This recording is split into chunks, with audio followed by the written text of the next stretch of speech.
Okay, so in this email, this is the day 2 email. See my subject lines here. I've written several of them. I start again with dialogue. So remember that when in the email, this is the part that's going to show up in the preview window. Don't screw this up. So it's attention getting. That's not the whole reason why I start with dialogue, but a lot of times I can add something in there that brings someone into the middle of the story. There's a little bit of confusion about, okay, what's going on in this story, and it leads to some curiosity. If the subject line is good as well, leads to some curiosity that's going to get some additional opens and then brings them right into the story. Starts with the dialogue. Don't screw this up. That used to be my pre-toss swing thought when it was a make or break high pressure point. The toss would go up.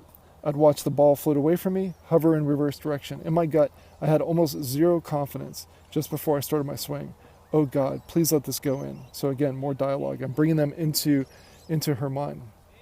So let me just pause here and say that now that I'm reading this, just like anything that I've ever created or written or any video I've ever done, any webinar I've ever done, I can go back and I can see just a few days or a few months later some things that I could do better. So one thing that I would probably do differently this time is that in this bit right here where I'm talking about the toss would go up, I would watch the ball float away from me, hover in reverse direction. I probably would change this to present tense. The toss goes up. I watch the ball float away from me, hover in reverse direction.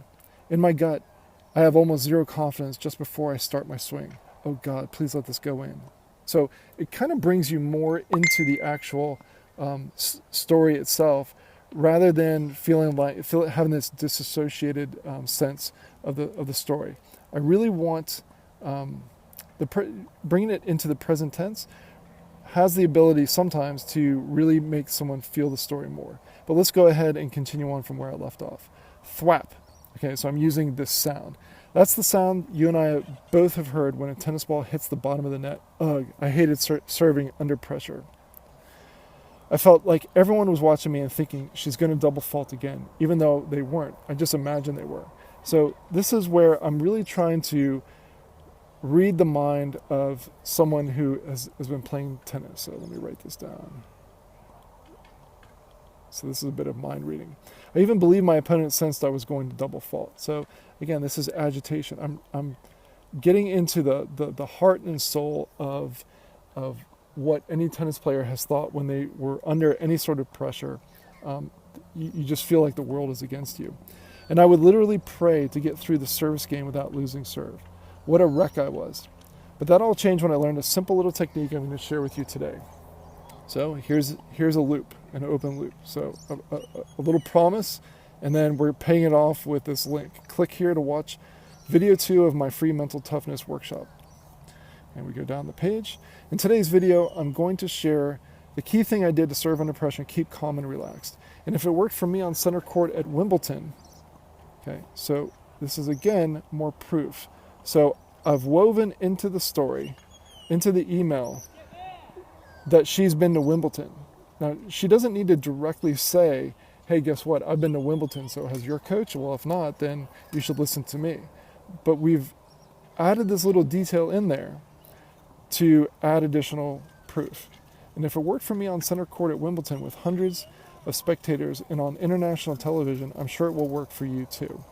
This is also something called the Sinatra effect. Let me write this down.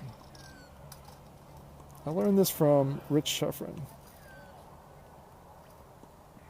Okay, and so the idea is that if you can give an example of something that worked in a really extreme situation, then of course it's going to work in your situation, because you're not going to be playing on Wimbledon.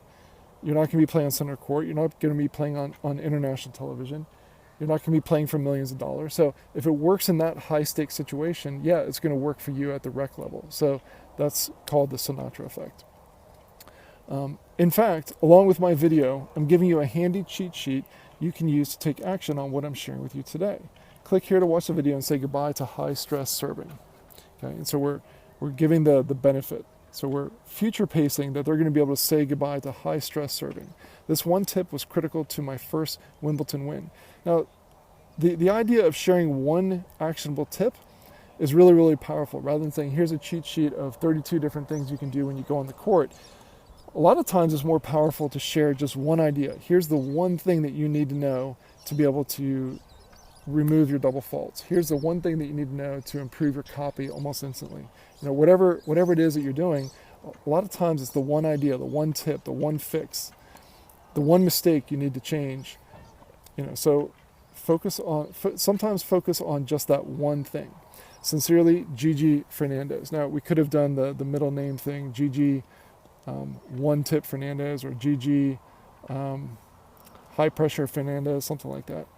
Let me move down the page. P.S. In addition to my stress-free serving tip, I've interviewed 2 clients of mine who use today's tip and a few others I'll share soon to help them. So again, this share soon, this is an open loop to keep them tuned in future days, to help them become the 2018 USTA 4.0 national champions. So all of this bit makes sense if you are a tennis player. So pay close attention to the interview because they mention a few of the other tips that helped them keep mentally tough in the face of intimidating competitors and high pressure points. One of them is called the little black box. So in this whole PS section, I'm giving another open loop in a little bit of mystery, suspense, drama, anticipation to what they're about to get, and then I'm giving the call to action link again.